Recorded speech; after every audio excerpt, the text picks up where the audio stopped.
Hello, you're very welcome here to the Reinventing Success sessions. And today I'm very excited for our very special guest, Frederique Murphy. Frederique, you're very welcome to this recording. Hi, well, if you are excited, I'm beyond excitement. I'm super excited and so honored to be invited. So thank you so much, Sarah. Oh, yeah, I know, just adore your energy. Frederique, could you just give us just a little tiny summation of who you are and what you do? Sure.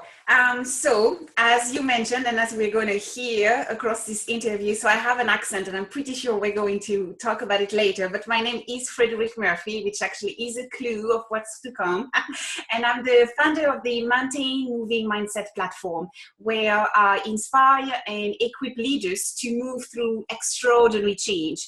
And the way I do this is by obviously focusing on mindset, but what makes me different is that I never tackle mindset as a big thing. I break it down so that people have start seeing mindset as a series of facets. So the confidence facet, the attitude facet, the behavior facet, and etc., etc. And so I use a blend of three sciences: positive psychology, which is no surprise to anyone, neuroscience, and behavior change.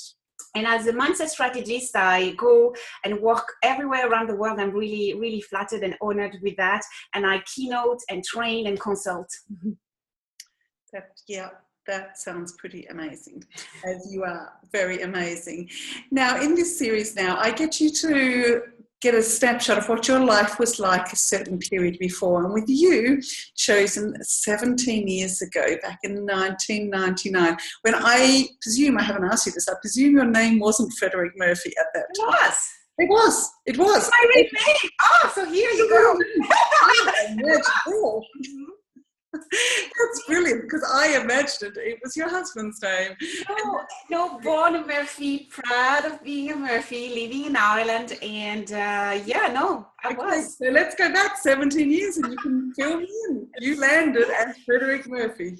You know, it's very interesting because 17 years ago was probably the most difficult and hardest time of my life. So it's probably could sound quite funny for some people going, oh wow, is she really going there? And yes, I am, because with that very difficult period and challenging period 17 years ago, and I don't mind saying I was 18, and it just felt that, you know what, I'd had enough. Everything was just going wrong around me. The atmosphere in the house had been really difficult for quite a few years. And there was this one last thing that had happened in the house. And I just really remember clearly, like, you know, standing in my kitchen and thinking, do you know what, if I don't do something now, I don't know what's going to happen. And what was happening doesn't really matter. But what happened in my head mattered. In my head, my reality at the time was so very different for a mindset strategist. And at the same time, if it would not have happened, I would not do what I do every day, helping people do the extraordinary every day. Who I was back then was totally different. My reality was based on what I was hearing. What I was hearing from parents, teachers, bullies. What I was hearing was that I was stupid, I was fat, I was ugly, and how could I ever become anything? And I just thought, I just can't take that anymore. And out of the blue, surprising almost anywhere, anyone around me, I just packed everything I owned, which pretty much, you know, I really remember it just kind of fitted. What mattered to me fitted in a suitcase. And I remember, you know, it's like a 50-pound suitcase. And I boarded onto a plane, and it was a plane to Dublin, Ireland. And as you now know, Murphy was my name back then. And my grandfather, who has now passed away, was always telling me he had a big part in raising me when he was alive. And he always said, Frederique, you are a Murphy. Know how proud you can be to be a Murphy. Murphy are strong, Murphy are stubborn, which is true, but Murphy are very loyal and they know what they want, and just be very confident on who you are. And I just thought, you know what, I need a change. And this girl who was really freshly new 18-year-old, who actually believed that she was fat, she was ugly, she was stupid, did not really amount to much, at school, boarded onto a plane to Ireland, to the dismay of my English teacher, who wondered, Frederique, like how are you going to do it? You basically know how to say hello, thank you, and that was pretty much it. And people don't realize that now, because it's really funny. It's been years, and now, like my mother tongue and what goes into my brain, everything is in English. I do my list in English, I do my recipe in English, I dream in English, I do everything in English. But back then, it was like a disaster. To give you a funny story, to end on a funny story, is that I'm in this plane, and just to show you my level of English, the stewardess was talking, and the whole time she spoke, it must have lasted it felt for me forever. It was like 90 seconds or 2 minutes. The only word I understood was Dublin. I'm sitting in this plane, I'm alone. I've just made the decision, I've just left anyone I knew. And I was moving to a country where I knew no one. At the time, I had a 2 months temporary contract. So I knew I was going to work the next day. I knew no one there. And I had hardly any English. But, something really magical happened in that plane, because the door closed and I just realized, this is a new reality for me. I can do. I really, and I miss my grandfather a lot, because I so wish that he could see me now. But I had him in my mind saying, you can do it. You can do it. And the door closed, and it's like it was magical. When we landed in Dublin, I wouldn't say I was the most confident and person, but when the door opened, I wasn't that person that I had heard for many years of people telling me, like, you're not going to do much in your life because, well, you're not really clever, and anyway, you're fat and ugly. And it was my reality back then. So, when you invite me for the reinvention series, I'm like, well, I've reinvented myself. I was in this plane, and I just had to do everything that I could to totally reinvent myself. Yeah, well, I'm just blown away by that. I knew you landed as a young woman in Dublin with a suitcase, and that's the only part of your story that I knew. For our listeners that don't know, in a few weeks' time, Frederique and I are going to be sharing a very exciting thing. We're going to both be standing on a TEDx stage in Dublin. Yay! And we met during our preparation for this. So I've heard little snippets, but I just want to say, wow. I mean, when I was 20, I got on a plane and moved away from home, from Perth to Sydney, which is like 3,000 miles. It's a long way, but it's the same language.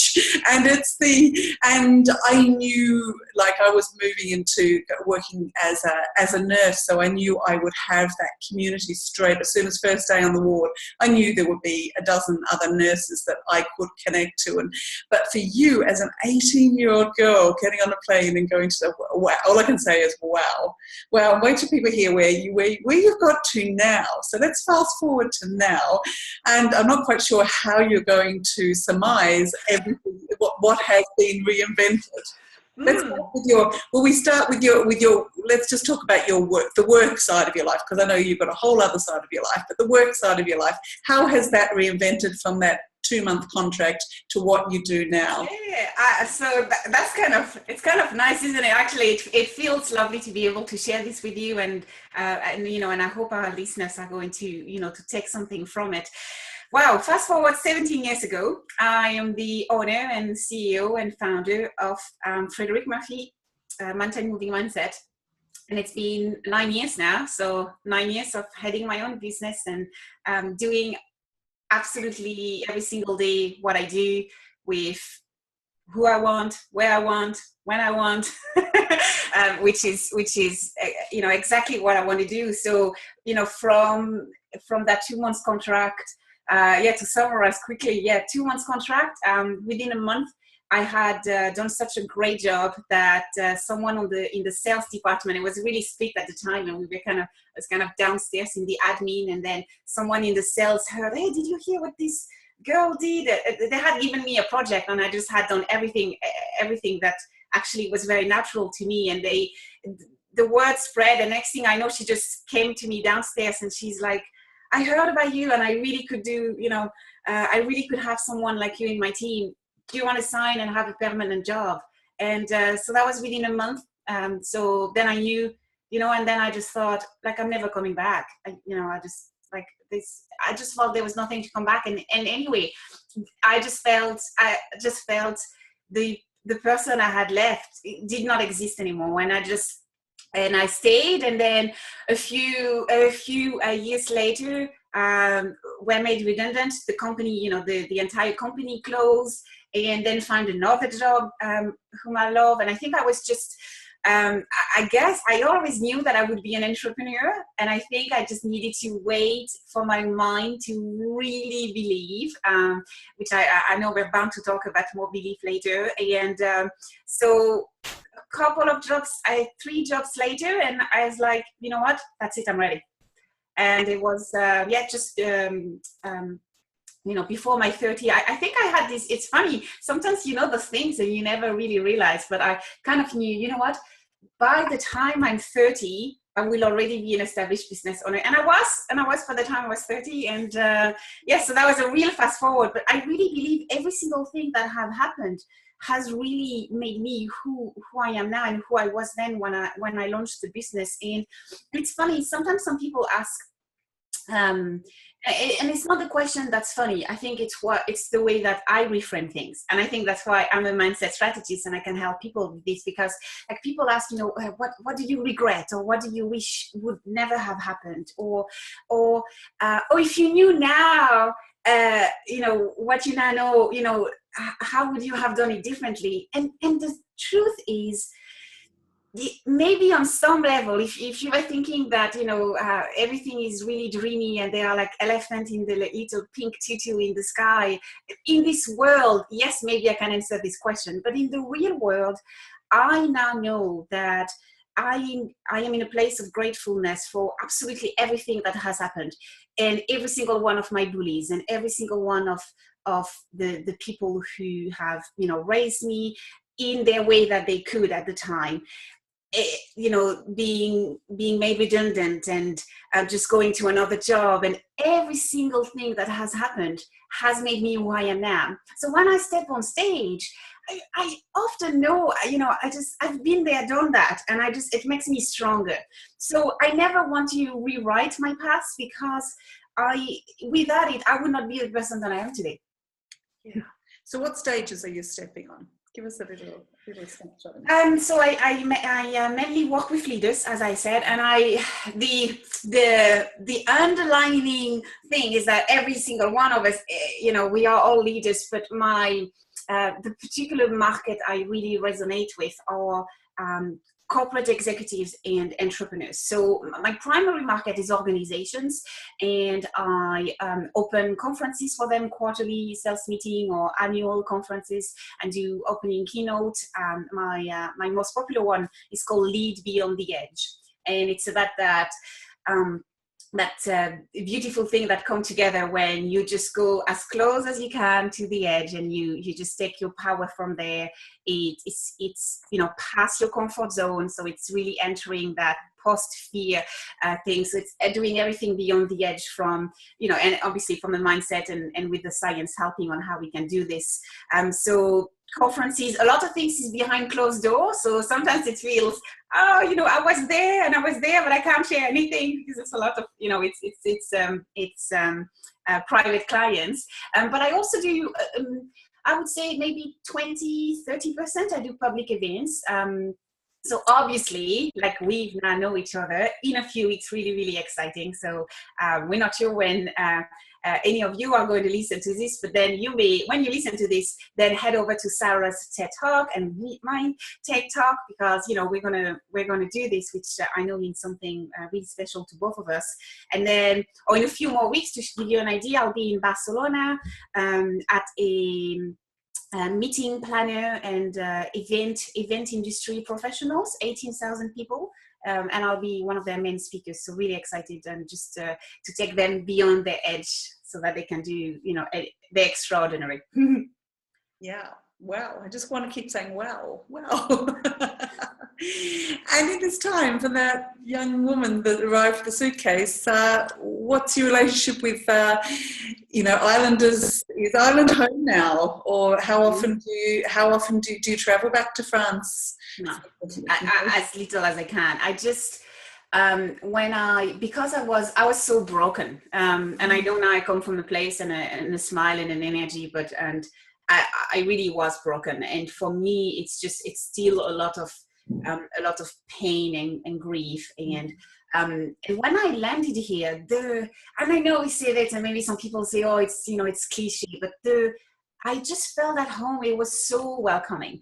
And obviously I was born a Murphy, and Murphy is the number one. I mean, it's like, you cannot, it's so funny to be Frederique Murphy, because Frederique is so unusual, obviously, for an Irish. And so I have dual citizenship, and I do, I'm very proud. I only have my Irish passport, and that's, I hold it really, really, like it's something I cherish a lot. And I never, it is home. It's, it's home. Like I said, in my brain, my mother tongue became English, and it's just how I do everything. And I would not leave anywhere. As I always say, as long as I'm close to an airport, I can walk anywhere, which is really work anywhere. And I really resonate with that feeling of home now. And I don't think it's really cliche. My parents are both from London. Like, I grew up in Australia, and I always thought, I heard about London and England all my life, and my parents really were very English, and we were encouraged to go for the English cricket team, not the Australian cricket team. Like, our household was very English in lots of ways. So I always thought, when I got on the plane and went to England, that I would feel, yes, this one. But I kind of thought, like, I'd stepped off a set of an English, anything from Coronation Street to one of the dramas or whatever. I just thought, like, oh yes, that's familiar. But I thought, yeah, I kind of felt a connection. And then we flew to Ireland a couple of months later for one of my now husband's friends' weddings. And I got off the plane and I thought, oh my God, I feel at home. It was just this feeling that I never expected, because my last name is not Murphy. My mother-in-law's maiden name was Murphy, though, which is I know it's a common Irish name, but I really get that feeling of feeling at home. And I kind of feel sorry for anybody that lives anywhere where they don't feel at home. So that's lovely that you have such a strong connection. And I know Ireland is probably very has benefited hugely from having you here. It's an amazing story, Thanks for sharing that with us. And if you were to give our audience, if I would ask you for a few, maybe 3 reinvention tips from what you've learned over your massive continual reinvention. With 3 things so when you reinvent yourself, for me, I really see it as starting a new journey and climbing a new mountain. Mm-hmm. And when I always revert back to the ABC. I think ABC is something that it's easy for us to remember. So my ABC of mindset, because for me, all 3 tips have to be mindset related. I just, I lead the walk, I walk the talk. I'm really, so my 3 tips are going to be mindset, because I wouldn't have it any other way. So my ABC of mindset would be, the first one stands for awareness. I think that there is an amazing, very undervalued power in awareness. And I think it really goes beyond just saying, but I'm aware. I think that most people would have heard, and there are different school of thoughts, but a lot of them do agree on. So we have two minds. So everyone says, okay, I know that, the conscious and an unconscious one. But what people may not realize is that I think sometimes some people say, oh, so it's 50 to conscious and 50 to unconscious. But actually, it's not true at all. At any point in time, we are only conscious of 5%. And so that fact enough is like totally mind-blowing, pun totally intended, because it means 95% goes on that we are actually not conscious. And so for me, the first tip is to be aware and ask ourselves a lot of questions, becoming aware of our thoughts, aware of our reactions, our behaviors, our decisions, because the more aware we are, the clearer everything becomes. I think it's, and it's really funny because people say, oh, but it's like, are you sure? And I was like, yeah, I really am. Yeah, absolutely. And how much of the time are we completely unaware? Unaware of things that we out. Yeah. Like we decide, we make so many, like even decisions, like making decisions in a day, we make thousands of them, not even consciously being aware of them. And so awareness is my first tip, because I think, when we are really becoming conscious of who we are, how we're feeling, it makes it better to work on. I think it's really difficult to work on something or to tackle something unless we know what it is. And I think awareness really helps with that, because then we could say, and even if we were just focusing on the internal dialogues, and we all have, so anyone out there, we thought they were the only one hearing that little voice there, we all have it. And spending some time actually really hearing and consciously realizing what we tell ourselves, huge, thrilling impact it has on our life, on our career, on our business. So that's my A for sure.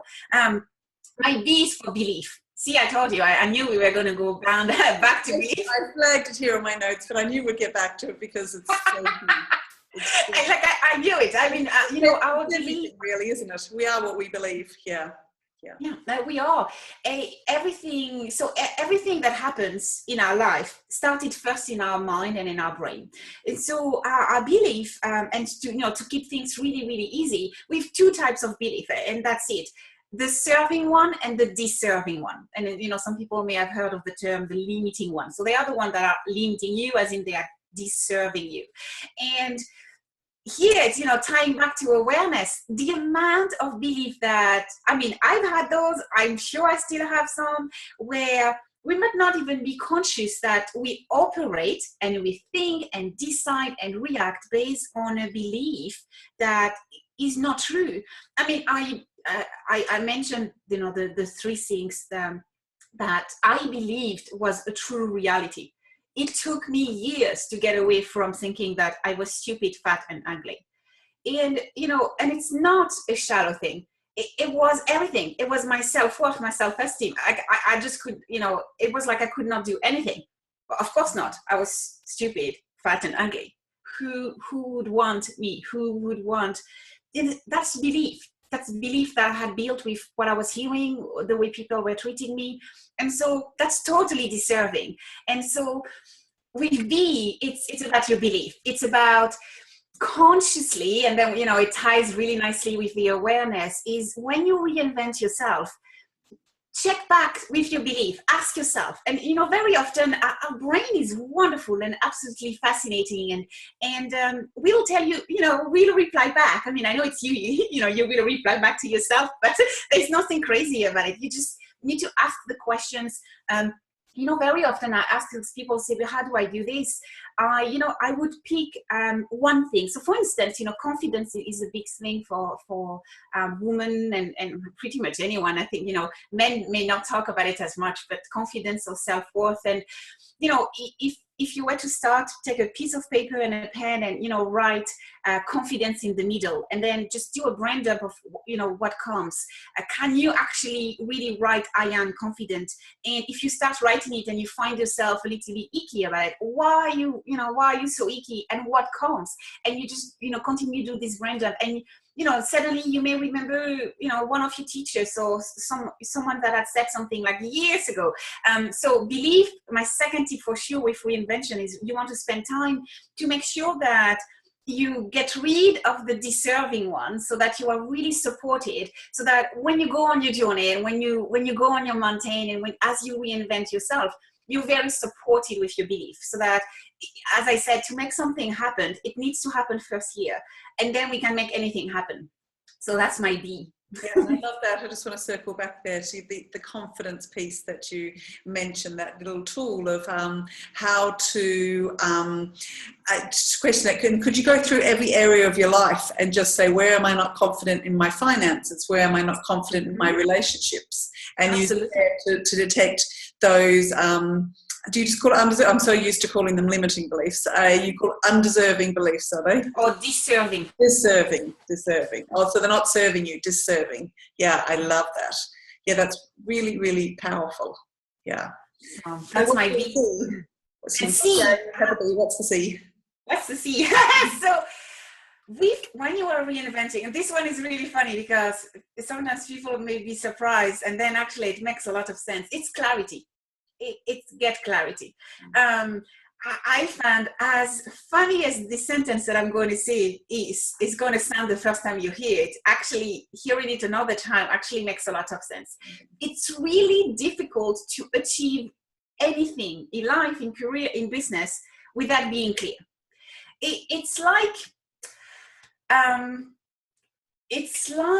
oh yeah, those maps where you go anywhere and there's a map and there's like this big sign with the arrow saying you are here, so that if you see where you are, then obviously it's easy to go, to know where you're going to go. But with that being clear, it's being in front of a map with lots of options, so you can go, you could go anywhere, which is great. But if you don't know where you start, and if you are not clear of where you are and where you want to go, this is just going to be a mess. This is just going to be unfulfilling, and it's going to be unsuccessful because you are totally unclear. So it's not only clear, being clear of where you're going, it's also being clear of where you are. So, where is your I'm here sign? And, and I want to piggyback to, and are the belief you are believing serving you for where you are? If they're not, just get rid of it, because you can, like this. And then be aware of what is going on, so that, you are really, really clear. Because like where you are really clear, it's like it's like your path suddenly becomes, lit with all of the lights, and it's just crystal clear, so that you know how to move, forward and progress. Yeah, I love that. I love the clarity piece. Adore it. And when you said you get rid of the deserving beliefs like that, and is that, sorry, I can't click. Is that in as matter as little as a decision to get rid of them? Is it just because you brought awareness to them and you can actually choose to let go of them? Is it that? I mean, sometimes the thing, people want it to be more complicated, and it's a belief that it should be complicated. It's not true. So a lot of belief can be changed in an absolute instant. And I snap my fingers, and this is something that I've done for many, many years now, because it's as fast as doing this. The beauty with the belief and the deserving one is that actually what's quite interesting is a lot of the deserving belief, we're not aware that we actually believe them. And what happens is then we get stuck in an area of our life, like any.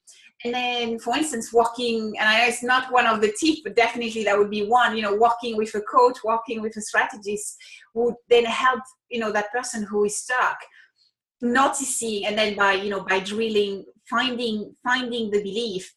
And very often I have seen on stage, I see it on stage happening. I could take an audience of thousands of people, and there'll be something that happens and suddenly I just see it. I could be on the phone with someone with a session, and I know you do that as well. So you just suddenly, when the person realized that they were believing this, but the beauty is that they didn't know they were believing this. And I think there's something really powerful where suddenly they are aware, and they kind of, it's like they stop. And I love to say with mindset is you catch yourself in the act. And it's like that person suddenly goes, whoa, hang on a minute. Oh my goodness, I didn't know I was believing this. Well, okay, I can totally see how it's not working for me, totally disturbing. And already when you start doing this, the brain is listening and rewiring, reshaping. It's just beautiful what's happening because it's so powerful. And then you just need to go on with your new belief. And then what happens is you start stacking thoughts and decisions and behaviors that are supporting this new belief. And next thing you know, it's just your belief. It's not a new belief anymore. It's just what you believe, because you're going to automatically look at things and hear things that are going to support your new belief. You've heard this, people have noticed this. It's like you are looking to buy a new car, and you suddenly realize, okay, this car looks great, and suddenly you just see that car everywhere. Has that ever happened to you, Sarah? Yeah, I see you nodding. It's wonderful. Cars at the moment, yes, I see. And I'll think of one car, because I think of the car and the colour I want to buy, and I'll be parked in a car park of a supermarket, and both of those cars will come and park next to me. This happened last week, and I thought, isn't it? And that is the awareness. So it's not that they are magically appearing; they were always there, but we were not ready to see it. So it's you strengthen your awareness on that, and then your belief get tackled onto it, and then it just becomes really clear. And that's what your brain does. It has a fancy term, but we never need to know the fancy term, because we just need to trust that our brain is going to take us there. And as you said, it's as easy as making a decision. And I think the decision happens like in a snap of time, when you're just realizing, oh my goodness, well, I do realize I believe that, but I just want to let it go right now. so you write them down, and then you just make a decision to let them go, and trust and have faith that your brain is going to go around, and you're going to start thinking differently and acting differently and feeling differently, and it's just going to build on that belief, and it's just going to become normal. Absolutely. I mean, once the belief has changed, well, then the thoughts change, then the feelings and emotions change, and then the actions change. It is like magic, isn't it? It really is.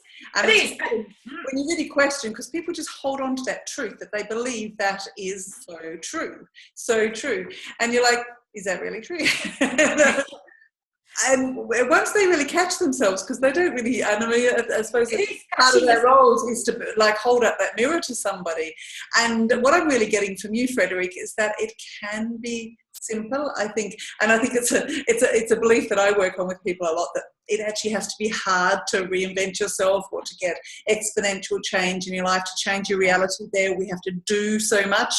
But really, what you're saying is that it can be as simple as just changing those beliefs, and everything can flow from there.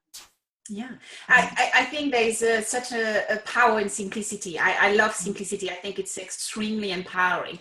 And I think that, believing that it has to be complicated, we just need to make the person realize that it's a belief they are holding on that's not serving them at all, because it doesn't need to be complicated. It can be simple, and simple doesn't mean easy. They're two very different things, but it is as simple and actually easy once you are very much in alignment for your success and of what you want with your reinvention, that everything would just fall into place. Yeah, it's amazing. And do you often find that when you are dealing with people's beliefs that are deserving them, that then it brings up other layers then under that, once they've got rid of the surface ones? Or do you feel that once the ones that come up are gone, that's it?